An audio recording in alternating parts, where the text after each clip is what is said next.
তো hello' students, যোৱা ক্লাছত আমি থেলছৰ যিটো প্ৰবদ্ধ আছিল মৌলিক সমানুপাতিকতাৰ প্ৰবদ্ধ সেইটো ডিছকাছ কৰিছিলোঁ আমি। চ' আজি আমি ডিছকাছ কৰিম থেলছৰ যিটো মৌলিক সমানুপাতিকতাৰ বিপৰীত প্ৰবদ্ধ আছে সেইটো আমি ডিছকাছ কৰিম। চ' প্ৰবদ্ধটো কি আছে? প্ৰবদ্ধ 6.2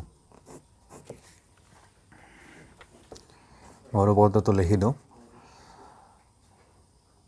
যদি এডাল ৰেখাই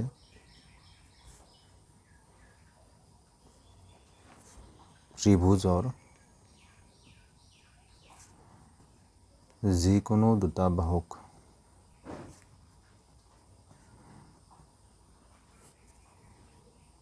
সমানুপাতত বিভক্ত কৰে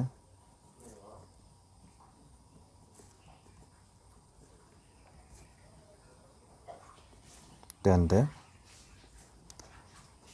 ৰেখাডাল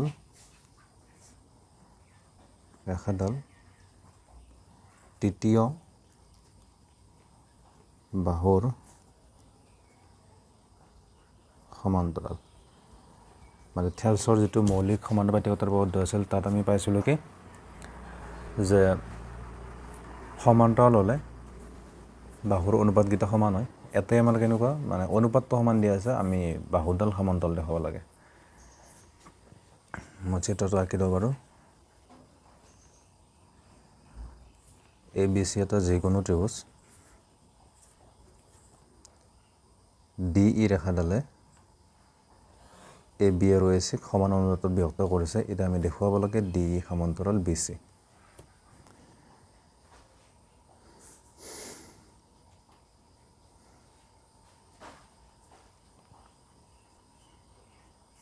প্ৰমাণত আমি লিখিব লাগিব। এতিয়া ধৰা হ'ল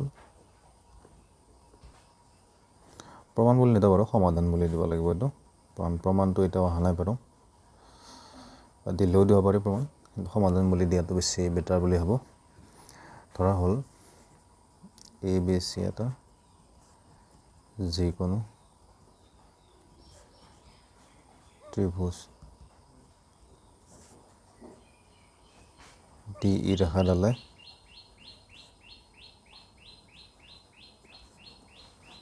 এ বি আৰু এ চিক সমান অনুপাতত বিভক্ত কৰিছে।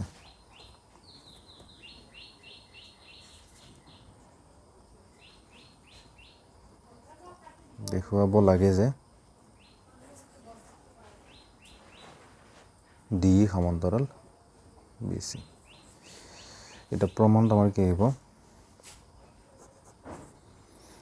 ডি ৰেখাডাল আমাক বি চিৰ সমান্তৰাল বুলি দেখাব দিছে। আমি ধৰি ল'ম যে ডি ৰেখাডাল বি চিৰ সমান্তৰাল নহয়। চ' ধৰা যদি সম্ভৱ ধৰা হ'ল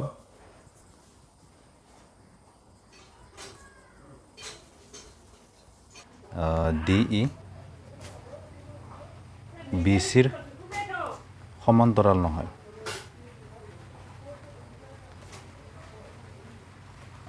ডি পইণ্টৰ পৰা যদি ডি ৰেখাডাল বি চিৰ সমান্তৰাল নহয়, ডি পইণ্টৰ পৰা অন্য এডাল ৰেখা অভিয়াছলি থাকিব যিডাল বি চিৰ সমান্তৰাল হ'ব। চ' সেইডাল আমি ধৰি লওঁ ডি ই ডেছ। মানে দেখাত সমান্তৰাল নহ'ব পাৰে আগতে, কিন্তু যদি ডি মানে বি চিৰ সমান্তৰাল নহয়, অভিয়াছলি ডি পইণ্টৰ পৰা অন্য এডাল বি চিৰ সমান্তৰাল ৰেখা থাকিবই, সেইটো কম্পালচৰি। চ' সেইডাল আমি ধৰি লৈছোঁ ডি ই ডেছ। তেন্তে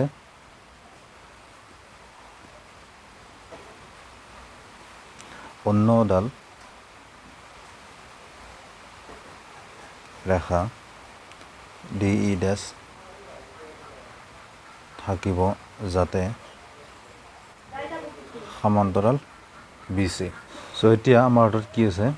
এতিয়া ত্ৰিভুজ এ বি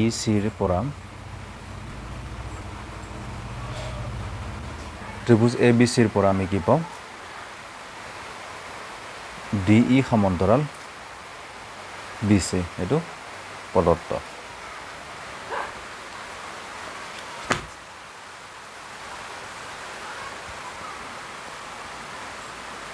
এটাকে যদি ডি সমান্তৰাল বি চি হয়, ডি ডেছ সমান্তৰাল যদি বি চি হয়, তেনে আমি কি লিখিব পাৰোঁ? A D by db db is equal to আমি লিখিব পাৰোঁ ae dash by e dash c মানে e টো বাদ দিয়া আৰু যেহেতু de dash bc ৰ সমান্তৰাল সেইকাৰণে ae dash by e dash c so এই দুটা অনুপাত সমান এইটো কি উপপাদ্য মতে থেলছৰ উপপাদ্য মতে থেলছৰ যেটো আমি উপপাদ্য প্ৰমাণ কৰিছিলোঁ সেই উপপাদ্য মতে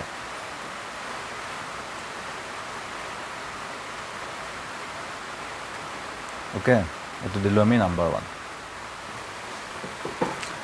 আকৌ আমি কোৱেশ্চনতে পাইছিলোঁ যে উপপাদ্যটো আমাক কৈছিল যে ডিএ কি কৰে এ বি আৰু এ চিক সমান অনুপাতত বিভক্ত কৰে সো আকৌ আমি পাওঁ A D by D B is equal to A by E C এইটো কুৱেশ্যনতে দি আছে ডি ৰেখাডালে এ বি আৰু এ চিক সমান অনুপাতত বিভক্ত কৰে এইটো প্ৰশ্নমতে বা পদত্ব যি দিয়া চলি যাব এইটো দিলোঁ আমি নাম্বাৰ 2 এটা যদি 1 আৰু 2 আমি কম্পেয়াৰ কৰোঁ দুটাৰে লেফট সাইড কি আছে A D by D B so right side দুটা কি ল'ব সো আমি 1 আৰু 2 যদি আমি চাওঁ দুফালে কি আছে লেফট সাইড দুটা A D by D B so right side দুটা কি হ'ব কি ল'ব A E dash by E dash C is equal to A E by E C দুফালে আমি এটা 1 প্লাস কৰিম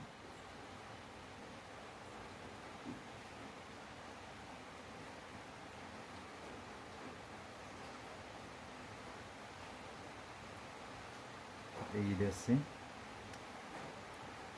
e dash plus e dash c is equal to e plus ec so এই দুটা যদি আমি যোগ কৰোঁ e dash কমন পইণ্ট আছে গতিকে আজডাল কি হ'ব ac এটাও কমন পইণ্ট কি আছে ই তো এইটো বাদ দি কিনে বাকি দুটা পইণ্ট মিলি কি হ'ব এ চি বাই এ চি দুফালে এ চি কেঞ্চেল কৰিব পাৰোঁ আমি তো 1 by E dash C is equal to 1 by E C বাকীখিনি মই ইয়াতে কৈ দিওঁ আৰু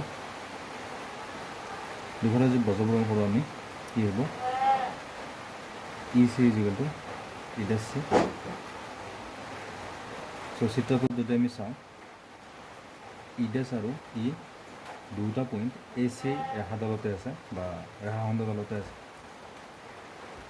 গতিকে আমি যদি এনেকৈ চাওঁ এটা চি পইণ্ট এইটো এটা ই আৰু এটা ই ডেছ পইণ্ট ইৰ পৰা চিলৈ যিমান ডিষ্টেঞ্চ ইৰ পৰা ইৰ চলৈ কিমান ডিষ্টেঞ্চ এইটো মতে মানে ইকুৱেল আৰু চিৰ পৰা ইলৈ যিমান ডিষ্টেঞ্চ চিৰ পৰা ই ডেছলৈ কিমান ডিষ্টেঞ্চ এইটো কেতিয়া সম্ভৱ হ'ব যেতিয়া ই আৰু ই ডেছ একেটা বিন্দু হ'ব গতিকে আমি ইয়াৰ পৰা এইটোৱে সিদ্ধান্ত ল'ব পাৰোঁ যে এই লাইনটোৰ পৰা ই আৰু ই ডেছ দুটা একেটাই বিন্দু আৰু যদি একেটা বিন্দু হয় তেনেহ'লে যদি কি হয় ডি ই ডেছ সমান্তৰাল বি চি সেইটো আমি লৈছিলোঁ কুৱেশ্যনৰ ফাৰ্ষ্টতে যে ডি ই ডেছ সমান্তৰাল বি চি তেনেহ'লে কি হ'ব তোমাৰ ডি ই সমান্তৰাল বি চি হ'ব কাৰণ ই ডেছত আমি ই লিখি দিব পাৰোঁ যেহেতু ই ডেছ আৰু ই একেটা বিন্দু হয় চ' এইটোৱে প্ৰমাণটো চ' এনেকৈ কৰিলে ফুল নম্বৰ পাই যাব তো আশা কৰোঁ বুজি পাইছা তোমালোকে আজিও সেই বৰষুণৰ চাউণ্ড চলি আছে অলপ চলপ তো আশা কৰোঁ তোমালোকে বুজি পালা যদি ভিডিঅ'টো ভাল লাগিছে চেনেলটো ছাবস্ক্ৰাইব কৰিবা ভিডিঅ'টো লাইক কৰিবা আৰু কিবা যদি বুজি নোপোৱা থাকে কমেণ্টত জনাবা চ' লগ পাইছোঁ নেক্সট ভিডিঅ'ত